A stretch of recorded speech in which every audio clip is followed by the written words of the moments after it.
Welcome to the Slop Temple. We pray this video helps. You start by confirming both SIM slots are active and the target Sim2 has service. This prevents dropped settings. Next, backup contacts and any carrier-specific data to cloud or export a VCF file because swapping defaults can hide data. Open Settings, go to Network and Internet, then SIMs or Mobile Network immediately. These menus are where you change defaults. Once in, locate access point names, APN, and the default SIM for mobile data. This is where you begin the actual move.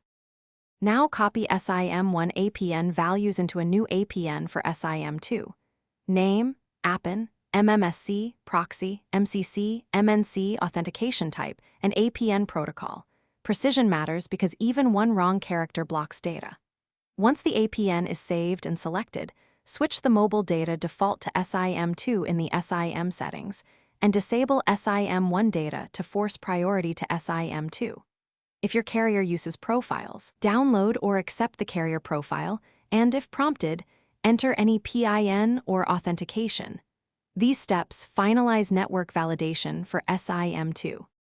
Finish by rebooting the phone to apply network changes, then check the mobile data icon and load a web page or run a speed test to confirm SIM2 is carrying data.